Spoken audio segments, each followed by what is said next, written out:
Incredibly productive. We had good meetings, the first of several we're going to have. And across the board, we have seen very strong support for our argument that we need Hollywood to stay and fight.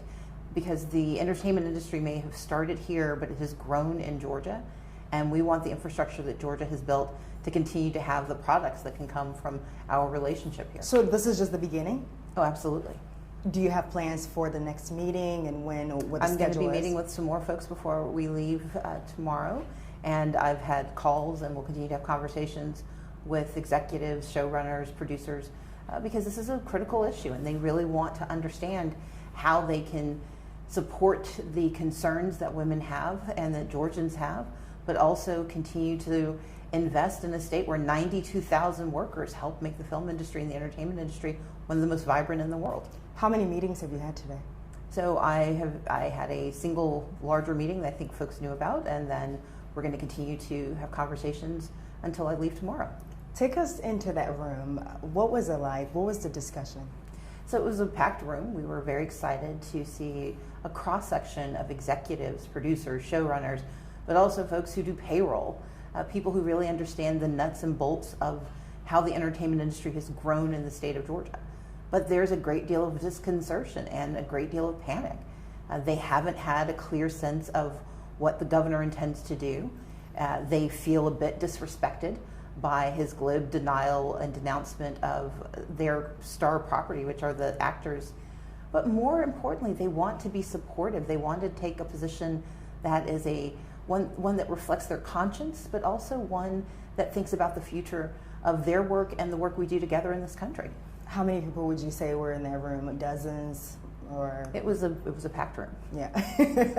And what was the tone? The tone was excitement. They wanted to have a conversation, and so they were eager for this to be a dialogue, and it was. We didn't have opening statements. It began with questions and continued with questions for the duration of the meeting. But those questions all circled around my argument that while there is certainly a moral conversation to be had about boycott, that's not the right strategy for Georgia. We're in a unique position as a state that has such a burgeoning and established relationship with the entertainment industry, but we're also a state that has this hyper-conservative, politicized legislation that is trying to force pregnancy on women. And that tension played itself out in the conversations.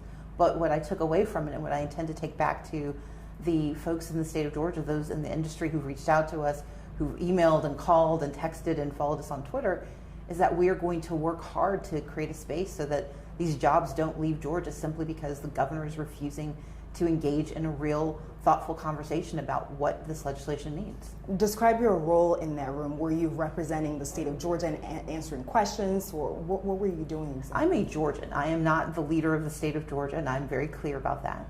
But I am someone who sat at the table in 2008 and helped move that legislation through Ways and Means.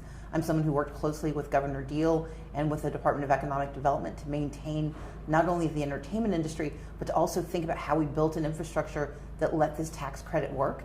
I'm someone who spoke out about the concerns I had with this legislation during its process through the legislature, and I'm the only voice they're hearing because the governor is refusing to have conversations.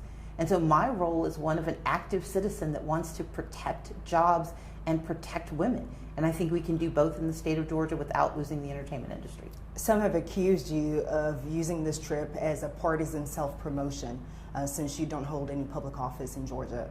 How would you respond to that? Democrats and Republicans are employed by the entertainment industry. Democrats and Republicans rely on the income from their small businesses, the cafes, the Airbnbs, from the way they have built their economies from the entertainment industry. I'm here as a Georgian, and the reality is they hoped that the governor would come. He refused to show up. He postponed his trip. He refused to meet with people in the state of Georgia.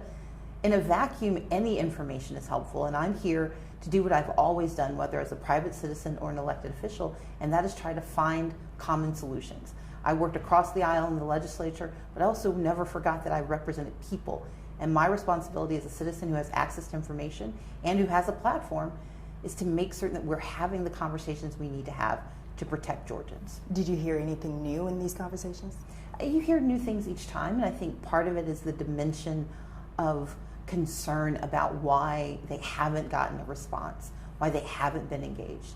But more than that, what they want is to find solutions. They want to know how they can make this work, how they can meet the obligations they have to the women who work for them, but how they can also build on the success we've had in the state of Georgia. I believe we can do both. I believe that is a common bond that we hold.